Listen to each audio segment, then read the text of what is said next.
This would be release question 4 for the geometry CST questions. I would be Mr. Wagner, and let's go over the problem together. Let's check this out. Number 4 says that we have a theorem. A triangle has at most one obtuse angle. Eduardo is proving the theorem above by contradiction. He began by assuming that in triangle ABC, angle A and angle B are both obtuse. Which theorem will Eduardo use to reach a contradiction? We have our four choices here, excuse me. So when we're talking about contradiction, we're trying to prove something by contradiction, we always want to think about starting or assuming the opposite of what we're trying to prove.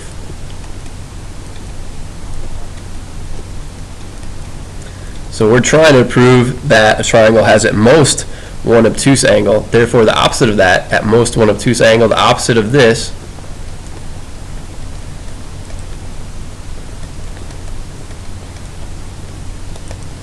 would be to say that it has more than one obtuse angle. So I could say a triangle has more than one obtuse angle. So if it has it no more, at most, in other words, one, the opposite, that's why it's more than one. So let's see what we got here, which one matches up with that thought process right there. We've got if two angles of a triangle are equal, the sides of the angles, or the sides opposite the angles are equal. B, if two supplementary angles are equal, the angles each measure 90 degrees. C, the largest angle in a triangle is opposite the longest side. And D, the sum of the measures of the angles of a triangle is 180 degrees. So which one of these will we use?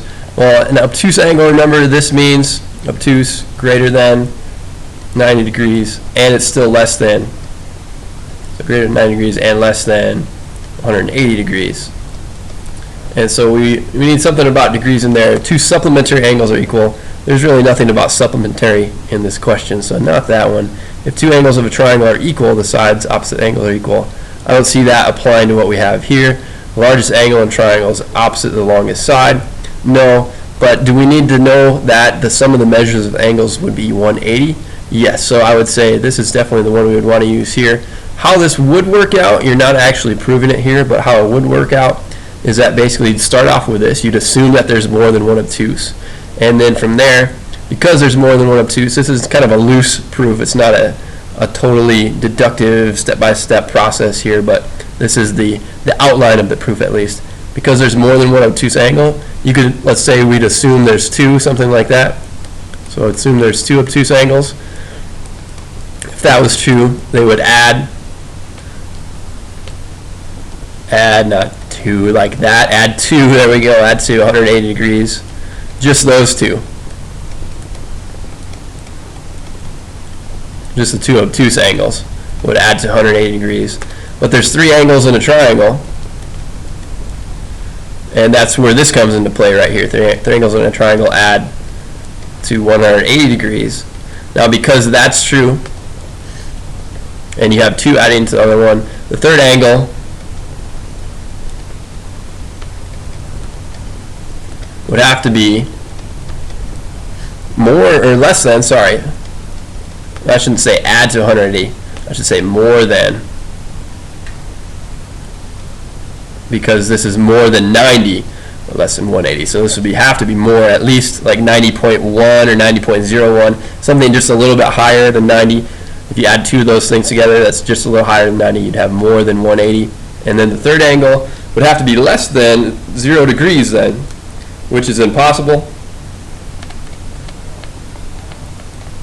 And so your final step would be to say something like this, that therefore, not the, but a triangle has at most